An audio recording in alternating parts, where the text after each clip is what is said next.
पढ़ पयो अली अली हर पल को नहीं दयालु मुश्किल। पढ़ पयो अली अली हर पल को नहीं दयालु मुश्किल। जो अली सब जो मददगार उन अली असां तू कर प्यार। पर मां गुलाम अली जो मुझो अली आहे माम कंदो करीम कबूल शलह न किनड़े संदो कलाम नात संदो नदर ताम मुखे मिलियो आहे नाम। असां सभई आहियूं साम मीरल उन महबूब जे। जो अली सब जो मददगार उन अली असां तू कर प्यार। उन अली असां तू कर प्यार। रहो इन इश्क में अटल को नहीं दयालु मुश्किल। मौला कंदुई माफ़ मुश्किल। पढ़ पयो अली अली हर पल को नहीं दयालु मुश्किल है। को नहीं दयालु मुश्किल। ना सदा खणो अली जो नारो भली हणो अली जो। पर में को है गिर दस्तर खाने ते पे मिलंदन ताजे ताम पिरी। नहीं रोक कहीं इंसान को है तकसीम नगर थे आम पिरी। वल वक्त मुकर्रर मूल नहीं भावे मंझंद आवी सुबह शाम पिरी। इजा मिरल गिलाल डिठा तो ने भी जगह ते नूरी निजाम पिरी।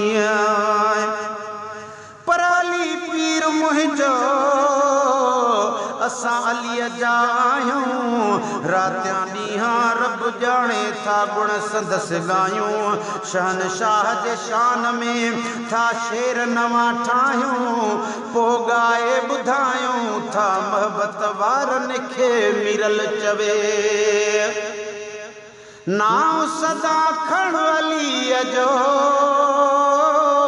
नारो भली हणो अली जो।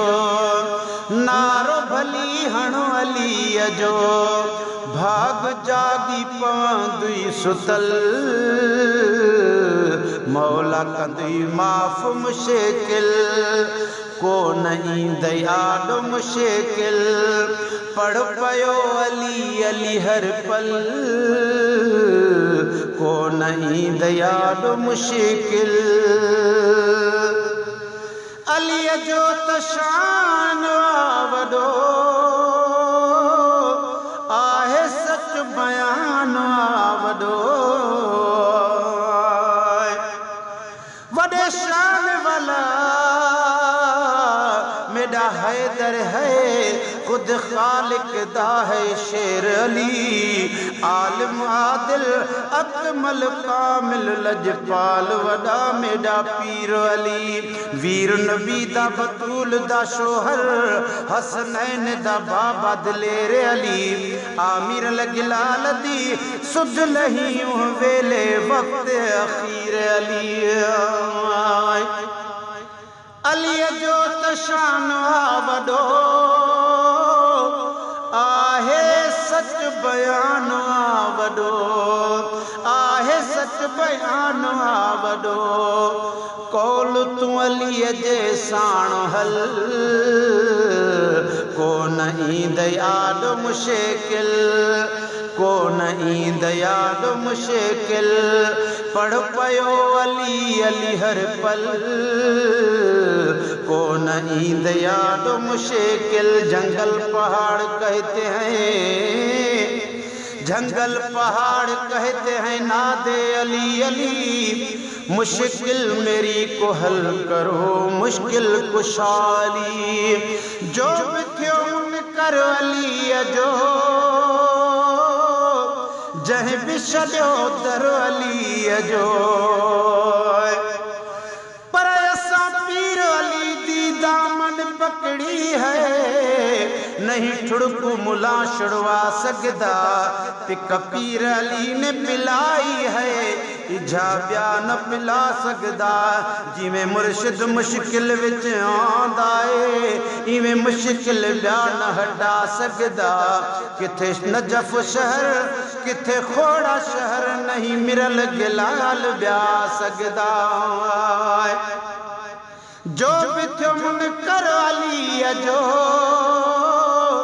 जह भी छॾियो दर अलीअ जो, जह भी छॾियो दर अलीअ जो। आहे उहो सम्झ बेअकुल,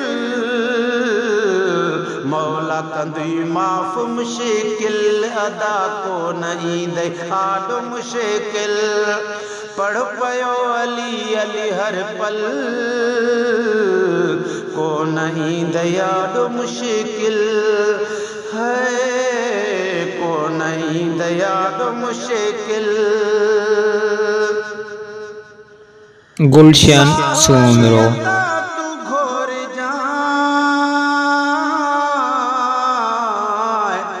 इश्क उन में उम्र डोर जाए। पर जड़ा पीर अली दा मुनकर है, उनको मोमिन सजन गुनाह जो है। प्या वल वल कलमा दरूद पढ़े, ओ बंदा महज गुमराह जो है। उनदे नाल सलाम को तर्क करो, ना जायज़ हो ना ठाह जो है। इवें मिरल गिलाल तू आंदा रहो, अली शाही दा बादशाह दा है। नबी शहर इल्म अली उहदा दर सुबहान अल्लाह कर ख्याल देखो। मन कुंत मौला फहाज़ा अली, फरमाया है लजपाल देखो। हुक्म दी ताबेदारी करो, भिरात भिरादा बाल देखो। साह अली अता तू घोर जाए, इश्क उन में उम्र डोर जाए, इश्क उन में उम्र डोर जाए। पर नारे तू मैं को रोक न मुल्ला, ए नारा ऐन इबादत है। उठंदे बहंदे हैदर बोलण मेरी आदत है। तू रंज थी तेरी मर्जी है, मेरे कल्ब ईमान दी राहत है। सब मिरल गिलाल मदाहियत, मेरे पीर अली दी नायत है। साह अली अता तू घोर जाए, इश्क उन में उम्र डोर जाए। अर्ज थो करई गफूर गुल, को नहीं दे आॾो मुश्किल अदा। अर्ज थो करई गफूर गुल, को नहीं दे आॾो मुश्किल। पढ़ पयो अली अली हर पल, को नहीं दयाद मुश्किल। मौला कंदुई माफ़ मुश्किल, मौला कंदुई माफ़ मुश्किल हो।